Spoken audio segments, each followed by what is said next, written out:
Let's look at Tinubu's economic reforms. A lot of people are saying, is it a hardship or a kind of a hope for Nigerians? My guest, Dr. Sam Omale, is a financial economist. He is the President CEO Crow Global Investment Network in London, and was also a gubernatorial candidate in the last election in Kogi State. He joins me virtually from London, the United Kingdom. Good morning, Dr. Sam. Thank you so much, Mr. Akogu, for having me. Always a pleasure having you. Let's begin this way. Of course, Nigerians are still complaining the hardship has refused to go away. What do you think should be done? You listened to that report there that we took earlier. They were still complaining about the cost of living crisis there in faraway Kano State, Nigeria. Of course, is also is a problem that cut across every part of the country. Well, I think the issue is patience is the word. And we cannot blame this government for the situation we're in right now. It has been a delayed action. Yeah. Governments over the years have pretended we're living in a lie. We're living a very bogus lie. And government over the years have been scared to take decisive actions that will put us on our feet. So we lost opportunities in the early 70s with the oil revenue that was pouring in. We began to consume them and give out frivolous allowances, and we didn't build on anything. So over the years, governments have ignored to put concrete economic pillars in place. If we come to this present government, for example, let's take two decisions they have taken, which previous governments have ducked. They were not bold enough to take those decisions. And they are the cause of our problem now. So the government taking these decisions is not responsible. It's because we are not able to take a stand. Now, let's take the oil subsidy, for example. A subsidy is supposed to help the people to purchase items below. Can you hear me? Go ahead, sir. I can hear you. Okay. So, like I was saying, the subsidy is supposed to help people to purchase items below the actual cost of the item. But the subsidy became a fraud. It was a scandal that even the House of Assembly at one point investigated that scandal, and somehow names of the companies who were benefiting from this fraud were listed. But somehow they were scuttled, and even a member of that house was blackmailed and I think jailed. But the core perpetrators of this fraud are still the people we praise today. Now, Sanusi, when he was governor of Central Bank, was saying that he didn't believe that we were consuming the amount of fuel that was being subsidized.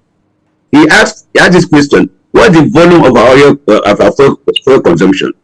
So these people who were being given this contract to supply us and were giving these subsidies, undersupplied and over-invoiced, or the one that they even brought in was exported to some other African countries.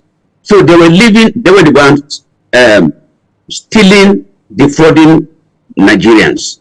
So when this government came in and said, we have stopped it, now the effect is immediate. The effect is that fuel will be, the cost of filling your cars will rise immediately. And it brought inflationary, became very inflationary. And cost of goods and services went up. Absolutely. Now, the intention is that the money that was being given or being stolen by these oil magnates will be conserved and used to bring about infrastructural development and also improvement of lives for the people. So we want the government to tell us the savings that have been made from that place. The only thing I will say about that subsidy was people were not prepared. They were not properly prepared before the action was taken abruptly.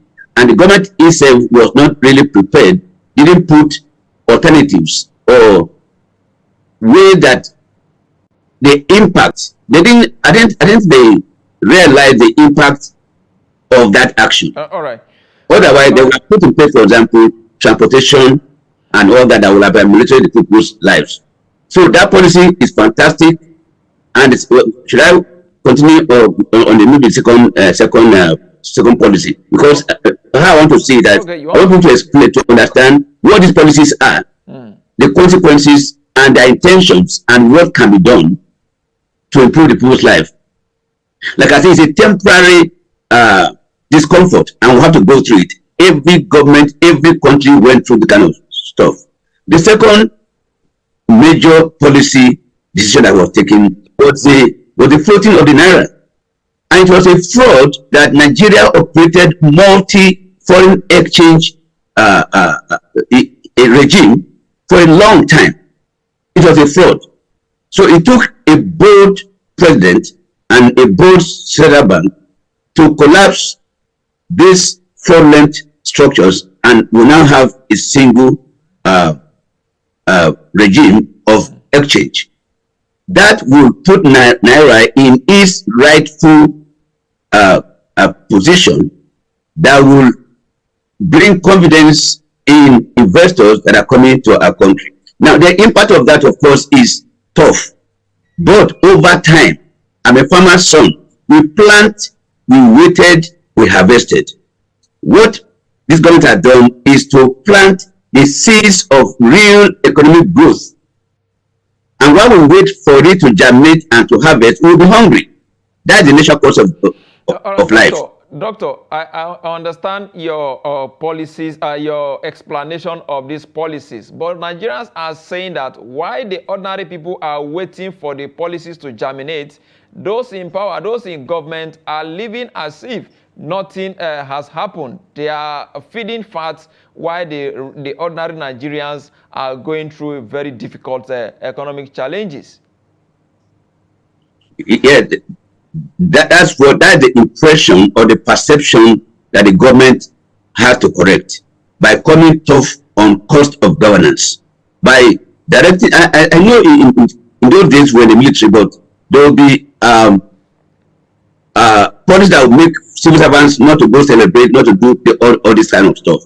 Government should be able to hinge on its personnel to reduce the cost of governance. That reduction will translate into the real economy that will improve people's lives. So it's for government to reduce the cost of governance and also the cost of corruption, because most of this larger than life lifestyle we are seeing is due to corruption. So if corruption is nipped, if corruption is tackled, and if government cut down on excesses, on frivolities like buying SUVs for senators and for the jumbo salaries they are paying them, if they cut these things and put them in national covers, the economy will improve. Yeah, so I agree with the people that yes, if there's going to be hardship, let it be across board. Let there be some sacrifices also on the part of the policymakers, and these sacrifices will translate into a better life for the populace. Yes. Indeed, there was something you said at the beginning of this conversation. You did say that this government is doing what previous government could not do. I recall in 1999 when we ushered in this democracy that we are practicing currently, the then government did say they were laying foundation for Nigeria's economic growth and development. The subsequent government that came after that also said they were laying foundation. Jonathan government were also laid foundation. Buhari government came in and laid foundation. We're having Tinubu government also laying foundation. When are we going to start this building? 26 years after. That's a very good point that we have raised. And this is where now the problem has been this. It has never been that we didn't have separate policies in place. I remember even when we were in school, when they were talking about 2010 economic development plan, and 2010 was like decades away. It's like when we get there. The problem in Nigeria is that we have the ideas, we have the policies, but implementation and sticking to it has been our problem. And there have been no continuity. There have been always an ad hoc, a cut and paste kind of stuff. Because every government that comes in wants to create their own identity. And so every policy that has been put on ground is pushed away. That is not the case. A government is a continuous thing. In Malaysia, for example, I remember when I went to Malaysia, and I went to a government house. I went to the president's house. We went around the houses, and you saw a calendar. You saw steps of the developmental steps, year after year, and they'll tell you where they are on those steps. So if in Tinubu's government, for example, 2027 or whatever year is going to be, you say from now to 2030, let's have step by step of what, so that they can be evaluated. The problem is that we just make policies, speak a lot of English, and drink tea and eat and disappear. Government must be held accountable on number one, telling us what is your economic policy, what are the steps to achieving this thing, when are we attaining this, when will the impact of oil subsidy be, when will the savings, when will it, where is going to be plunged in, if it's going to be infrastructure, is it rail from wherever to wherever, what are the projects that it will achieve? So government will have policies and implementation and monitoring. That has been a problem. They should forget about this identity thing that this is a APC, this is PDP. A government is a government. Once a government comes in, is for the general welfare protection of the people, that they can benefit from socio-economic benefits. I mean, they can enjoy the socio-economic benefits of a government. So our problem has been lack of implementation, lack of following through, and the quest for identity that these are our own. A government is Nigerian government, and we should be able to build on another. Indeed. So timelines and monitoring and assessment. They should give the president this year, this is what we have attained. This month, quarterly. So you know where you are going. That's how life is. You don't just make pronouncement and go to sleep. Because there are institutions in Nigeria that have not given a financial statement for 10 years. What kind of thing is that? So, and these are the institutions that are supposed to implement these policies. The president doesn't go to implement the policies in the institutions. But institutions in Nigeria are always corrupted and made to serve the individual that occupy the space. Time for accountability, time for monitoring, time for report giving. If you go to Rwanda, every ministry, there's a target for every ministry every year. If you don't attain it, you resign before they even come for you. But Nigeria, there's no accountability. People just get into office and wearing Bavariga and going to their villages to celebrate. Why celebrating when you are appointed to do a work? So this frivolous life, forced life, has to stop. Every government official, every head of parastatals or institutions must be frugal, must be developmental, must have step-by-step and targets. Target must be given to every ministry. If I were the president, I would tell Minister of Agriculture, hunger is only for 1 year, because I'm a farmer's son, it takes 1 season to plant. So hunger must not be there next year. Go and plant. All right. Go and harvest, go and store. That's if you tell Minister of Transportation, I want 5,000 kilometers of road. That keep targets, and if you don't meet it, you go. You resign, or you are sacked. But there's no consequences for actions or inactions. All right, Doc, as we wrap up this conversation now, let's look at the subnationals.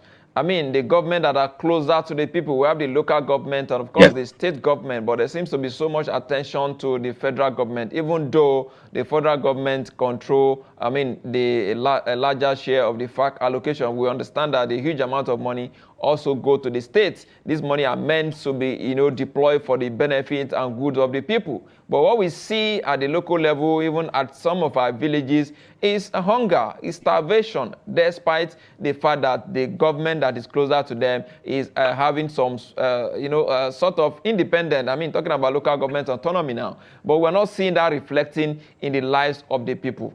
Doc. We're not seeing it because it has to come right from the top. You know, in China, when Dong came, this President Tinubu, you know, China, you think China is a communist country. That is in name. But in a real sense, when he came in, yes, we're communist, but he did some fantastic policies. For example, the regional autonomies were given to all the regions, and there was competition. That's why private private sector was boomed, and China is to be the second, for me, the first, the biggest economy in the world, because they involve the subnationals. Now, the court has come up to say that local governments are independent. But how independent are they? Who are the local government chairmen? Are they not the appointees of the governor? So, who are the governors? Are they the appointees of the president? So, if there's a policy and say that local government areas are autonomous, money goes directly to their account, let them have their own election. That it doesn't have to be that if party A is in power in the state, that same party should be in power in the local government area. It shouldn't be. Local government areas should conduct a perfect election for their sons and daughters who have the ability to manage that economy, and it will translate. But as long as local government areas or local government chairmen are appointees of the governors, nothing will happen. Even if you give money directly to them, the governor will say, bring this money, and there's nothing they can do because they will remove you. So we have to be serious. We have to put laws in place that we should have effective effective election for local government chairmen so that they are truly independent and run their government, but accountable to the state government and accountable to the whole of Nigeria. Then each local government area should have areas of economic advantage. What are they good in? Some local government areas are good for rice. Some are good for manufacturing. So whatever they are good at, let them exploit the potential that they have in place. And it has to come from the federal government priorities, defense, infrastructure, technology, and those kind of developmental policies have to stream down from the federal government. Indeed, a lot of structural adjustment need to be done for us to have a very good and robust economy. I must thank you, Dr. Sam Omale, financial economist, President CEO, Rock Global Investment Network, London, and of course, a gubernatorial candidate in the last election in Kogi State. Thank you so much for your time. They are speaking all the way from London. Thank you so much.